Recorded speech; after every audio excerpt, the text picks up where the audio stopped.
शैलेश यही कुछ 4 दिन के लिए मसूरी में अपनी कंपनी के काम के लिए आया था। काम 3 दिन में ही निबट गया तो सोचा कि क्यों न आखिरी दिन मसूरी की हसीन वादियों को आंखों में समेट लिया जाए और निकल पड़ा अपने होटल से। होटल से निकलकर उसने फोन से ऑनलाइन ही कैब बुक कर दी और निकल गया मसूरी की सुंदरता को निहारने। कैब का ड्राइवर मसूरी का ही निवासी था, ऐसा उसकी भाषा से लग रहा था। शायद इसीलिए उसे शैलेश को मसूरी घुमाने में किसी भी परेशानी का सामना नहीं करना पड़ रहा था। वो उन रास्तों से अच्छी तरह परिचित था जो उसकी यात्रा को तीव्र और आरामदायक बनाएंगे। कैब का ड्राइवर पहाड़ों में रहने वाला सीधा साधा पहाड़ी व्यक्ति था। वो बिना अपना फायदा या नुकसान देखे खुद भी शैलेश के साथ निकल पड़ा और शैलेश को हर जगह की जानकारी पूरे विस्तार से देने लगा था। अब शैलेश भी ड्राइवर के साथ खुल चुका था। शैलेश ने पूछा, भाई साहब, आपका नाम क्या है? मेरा नाम महेंद्र, ड्राइवर ने बताया। अब दोनों मानो अच्छे मित्र बन गए हों। महेंद्र ने शैलेश को सारी जानी मानी जगहों पर घुमाया। समय कम था, इसीलिए शैलेश हर जगह नहीं घूम सका। मौसम काफी खुशनुमा था, पर शैलेश को नहीं पता था कि मसूरी में मौसम को करवट बदलते देर नहीं लगती। देखते ही देखते झमाझम बारिश होने लगी। महेंद्र को इन सब की आदत थी। उसने शैलेश से कहा, घबराइए मत साहब, यहाँ आइए इस होटल में। शैलेश ने देखा कि महेंद्र जिसको होटल बोल रहा था वो असल में एक ढाबा था। शैलेश को महेंद्र के इस भोलेपन पर थोड़ी हंसी आई, पर उसने अपनी हंसी को होठों पर नहीं आने दिया क्योंकि वो ढाबा भी प्रकृति की गोद में इतना सुंदर लग रहा था कि पूछो मत। शैलेश ने महेंद्र से कहा, सच में भाई साहब, इसके आगे तो हमारी दिल्ली के बड़े बड़े 5 सितारा वाले होटल भी फीके हैं। ठंडा मौसम था। शैलेश थोड़ा सिक सा रहा था। महेंद्र समझ गया था कि शैलेश को इस ठंड की आदत नहीं है। उसने अपने और शैलेश के लिए 2 गर्मागर्म कॉफी का ऑर्डर दे दिया। महेंद्र ने अब शैलेश की चुटकी लेना शुरू कर दिया, और भाई साहब, शादी वादी हुई कि नहीं अभी तक? क्या लगता है? शैलेश ने प्रश्न के बदले प्रश्न किया। लगते तो धोखा खाए आशिक हो। शैलेश ने महेंद्र की बात का बुरा नहीं माना, बल्कि धीरे से हंस दिया। शैलेश के चेहरे पर हंसी देख महेंद्र तपाक से उसकी तरफ उंगली दिखाता हुआ बोला, है ना? सही बोला ना साहब। ढाबे के कर्मचारी ने उनके सामने उनकी कॉफियों के कप रख दिए और चलता बना। महेंद्र ने फिर उसी बात को छेड़ते हुए पूछा, बताओ न साहब, क्या किस्सा था वह? शैलेश पहले तो थोड़ा झकझका, फिर अपना किस्सा सुनाने को तैयार हो गया। शैलेश ने बताना शुरू किया, उस वक्त मैं 11वीं जमात में दाखिल हुआ था। मैट्रिक पास करने के बाद 11वीं जमात में वो मेरा पहला दिन था। उस दिन कई न्यूकमर्स भी पहली बार स्कूल आए थे। उन्हीं में से एक थी रबीना। रबीना को पहली बार देखकर मेरे दिल में उसके लिए किसी प्रकार की कोई भावना तो नहीं उमड़ी, पर धीरे धीरे हम दोनों में दोस्ती होनी शुरू हो गई और वो मुझे अपने बाकी दोस्तों से ज्यादा प्यारी भी हो गई। रबीना का बदन काफी गोरा था जो धूप में जाने से और गुलाबी हो उठता। उसके हाथों पर छोटे छोटे भूरे रंग के रोएं, बाल भी कहीं कहीं से भूरे, भराक सा जिस्म, ऊपर से सजसावर के उसका स्कूल में आना मुझे बड़ा आकर्षित करता था। रबीना के प्रति मेरी नजदीकियां बढ़ती चली जा रही थीं, पर एक लड़की थी जो अक्सर मेरे और रबीना के बीच आ जाती, वो थी संजना। संजना कौन है साहब? जिज्ञासु महेंद्र ने शैलेश से पूछा। संजना तो वो थी जिसकी बात मैंने मानी होती तो आज पछताना नहीं पड़ता। महेंद्र अब और सतर्क होकर किस्सा सुनने लगा। रबीना तो अभी कुछ ही दिनों पहले मेरी जिंदगी में आई थी, पर संजना तो बचपन से ही मेरे दिल में बसती थी। संजना और मैंने जब से पढ़ना शुरू किया तब से हम साथ ही थे। हमारे घर वाले भी एक दूसरे को अच्छी तरह से जानते थे। संजना मेरा पहला प्यार थी और मैं उसका। पर जब से रबीना मेरी जिंदगी में आई, मैं हर दिन रबीना के थोड़ा और पास आता गया और संजना से दूर होता गया। मुझे रबीना के नजदीक देख कक्षा के तमाम छात्र जलते थे। लड़कियों को रबीना से जलन होती और लड़कों को मुझ से। पर सबसे ज्यादा कोई जलता था तो वो थी मेरी संजना। उसका जलना मुझे जब फजूल का लगता था, पर अब वाजिब लगता है। भला आप जिसे चाहते हो अगर वो आपके सामने ही किसी और का होने लगे तो इंसान का खून तो वैसे ही जल जाए।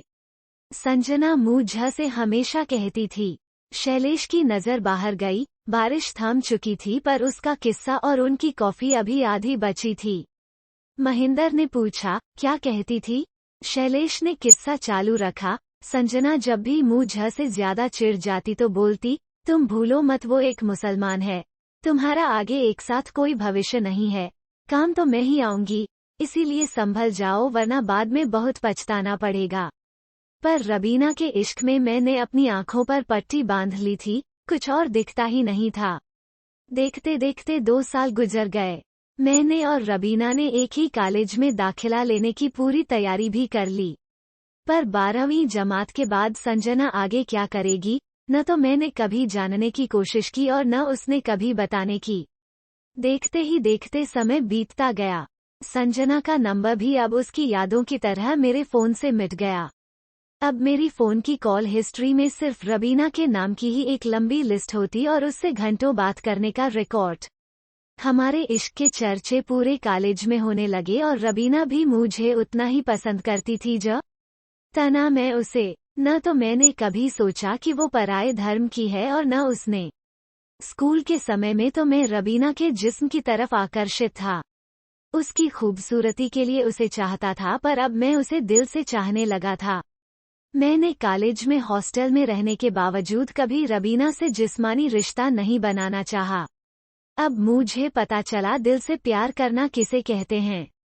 मुझे अब रबीना कैसे भी स्वीकार थी, चाहे वो पराये धर्म की हो या कभी उसकी सुंदरता चली भी जाए तो भी मैं उसे छोड़ना नहीं चाहता था। शैलेश किस्सा बीच में रोक बाहर देखने लगा। मौसम फिर करवट बदल रहा था। हल्की हल्की बूंदाबांदी फिर शुरू हो गई। शैलेश फिर अपने अधूरे किस्से पर वापस आया और महेंद्र से पूछा, हाँ, तो मैं कहाँ पर था? आप रबीना को दिल से चाहने लगे थे, महेंद्र ने याद दिलाया।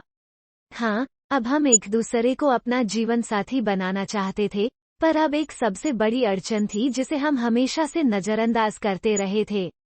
वो थी हमारी अलग-अलग कौमें। चलो और कोई बिरादरी या जात होती तो चलता, पर एक हिंदू और मुस्लिम की जात को हमारा समाज हमेशा से एक दूसरे का दुश्मन समझता है। हमें अच्छी तरह से मालूम था कि न तो मेरे घर वाले इस शादी के लिए मानेंगे और न ही रबीना के। मैंने रबीना से कहा था कि तुम हिंदू हो जाओ न, तब उसने मुझ से धीरे से कहा, तुम मुसलमान हो जाओ। मैं अपने अम्मी अब्बा की इकलौती हूँ। मैं हिंदू हो गई तो उनका क्या होगा? मैंने कहा, ऐसे तो मैं भी इकलौता हूँ अपने माँ बाप का, और तुम समझती क्यों नहीं? हिंदू धर्म एक शुद्ध और सात्विक धर्म है और तुम एक बार हिंदू बन गई तो मैं अपने माँ बाप को मना ही लूंगा। और मेरे अम्मी अब्बा का क्या? अरे, इकलौती बेटी के लिए कितने सपने देखते हैं। उसके वालिद पता है, एक वालिद उसके लिए अच्छा शौहर ढूंढने के सपने देखते हैं, उसके कहा के सपने देखते हैं, उसके लिए अपनी सारी जमा पूंजी लगा देते हैं और बदले में सिर्फ समाज के सामने इज्जत से उठी नाक चाहते हैं जो मेरे हिंदू बनने पर शर्म से कट जाएगी। रबीना ने भी अपना पक्ष साफ साफ मेरे सामने रख दिया। और अगर मैं मुसलमान बन गया तो मेरे माँ बाप का तो सिर गर्व से उठ जाएगा ना? मैंने भी गरम दिमाग में बोल दिया, पर अगले ही पल लगा कि ऐसा नहीं बोलना चाहिए था। वो उठकर चली गई। मुझे लगा कि अभी गुस्सा है, जब शांत हो जाएगी फिर आ जाएगी मेरे पास। पर मुझे क्या पता था कि वो मुझ से वास्ता ही छोड़ देगी और इतनी आसानी से मुझे भुला देगी। स्कूल के समय में जिस तरह रबीना के पीछे मरने वालों की कोई कमी नहीं थी, उसी प्रकार कॉलेज में भी लड़के रबीना के प्रति आकर्षित रहते।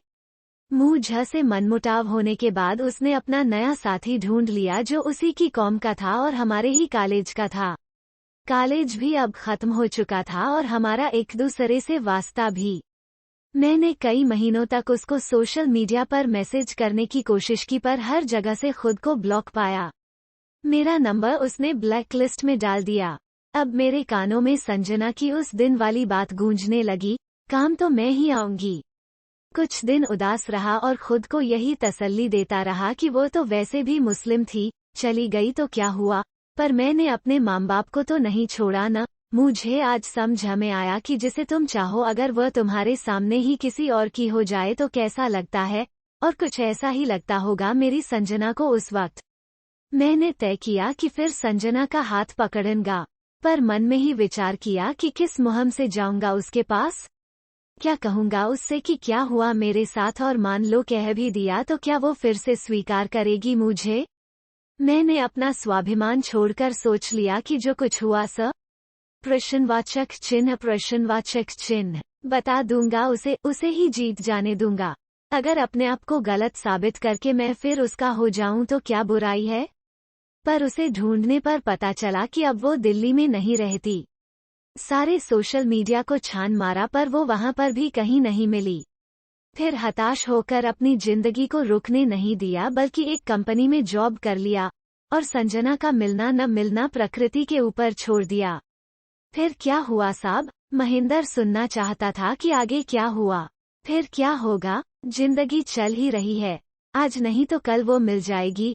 अगर न भी मिली तो भी समझा लूंगा कि मेरी ही गलती की सजा है जो उस वक्त उसकी कद्र नहीं कर पाया। शैलेश ने बाहर देखा, मौसम की मार और जोर से पड़ने लगी और जिस तरह से वो और महेंद्र मौसम की मार से बचने के लिए ढाबे में घुसे थे उसी तरह और पर्यटक भी ढाबे के अंदर पनाह लेने लगे।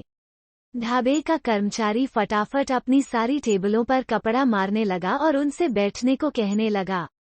तभी शैलेश की नज़र एक नौजवान औरत पर पड़ी जो उसी बरसात से बचते हुए ढाबे में आई थी। उस औरत को देख शैलेश की आंखें उस पर गड़ी की गड़ी रह गईं। मानो दिमाग पर जोर देकर कुछ याद करने की कोशिश कर रहा हो। शैलेश को पराई औरत को ऐसे घूरते देख महेंद्र बोला, अरे साहब, ऐसे मत देखो वरना बिना बात में दोनों को खुराक मिल जाएगी अभी। क्यों? शैलेश ने आश्चर्य से पूछा। दिखता नहीं क्या, नई नई शादी हुई है, तुम्हें कैसे पता? अरे साहब, आधे हाथ चूड़ियों से भरे हैं और माथे पे सिंदूर नहीं दिखता क्या? महेंद्र भोलेपन में फिर से बोला, कोई बात नहीं साहब, आपको कैसे पता होगा, पर मुझे सब पता है। नई नई शादी के बाद लड़कियां ऐसे ही फैशन करती हैं। मेरी वाली भी करती थी ना, कहकर महेंद्र शर्मा गया। शैलेश अनबना सा रह गया, मानो महेंद्र की बात वो मानना नहीं चाहता था। क्या हुआ साहब, जानते हो क्या इसे? महेंद्र ने पूछा। अरे यही तो मेरी संजना है, पर यह शादी और मसूरी का क्या चक्कर? संजना अब पहले से ज्यादा खूबसूरत दिखने लगी थी। उसका जिस्म भी भर गया था, चेहरे पर ऐसी चमक मानो जिंदगी में कोई चिंता ही न हो। पर संजना के माथे का सिंदूर और कलाइयों पर चूड़ियां शैलेश को अंदर से खाए जा रही थीं। कुछ समझ में भी नहीं आ रहा था कि वो यहाँ कैसे। शैलेश अपनी टेबल से उठ खड़ा हुआ और जाकर संजना के सामने अचानक से प्रकट हो गया। दोनों एक दूसरे को मसूरी में देख चौंक गए। उन्होंने ऐसा इत्तेफाक सिर्फ कहानियों और फिल्मों में ही देखा था। संजना ने आश्चर्य से पूछा, तुम और यहाँ? मैं तो काम से आया था, कल निकल जाऊंगा, लेकिन तुम यहाँ कैसे? शैलेश ने पूछा। मेरी कुछ दिनों पहले ही शादी हुई है, संजना ने एक नौजवान की ओर इशारा करते हुए कहा। इन्होंने ही प्लान बनाया था, हमारा हनीमून मसूरी में ही मनेगा। संजना ने आगे बड़े ही मजाकिया लहजे में पूछा, मानो उसे सब पता हो। और अपना सुनाओ, कैसी चल रही है तुम्हारी और रबीना की जिंदगी, शादीवादी हुई? यह कहकर संजना मुस्कुरा गई। बरसात फिर से थम गई। शैलेश इससे पहले कुछ बोलता, संजना के पति ने उसे इशारा कर जल्दी से चलने को कहा। संजना ने भी जवाब सुने बिना ही शैलेश को अलविदा कर दिया और आगे बढ़ गई। संजना ने पीछे मुड़कर शैलेश को देखा और बड़ी ही बेरहमी से कहा, क्यों आना पड़ा न मेरे ही पास? भोले महेंद्र ने शैलेश को दिलासा दिलाते हुए उसके कंधे पर हाथ रखा और कहा, चलो साहब, वरना फिर बारिश शुरू हो जाएगी, वापस भी तो जाना है ना। शैलेश दूर जाती संजना को देख रहा था। वक्त उसके हाथ से निकल चुका था, अब कभी वापस नहीं आएगा।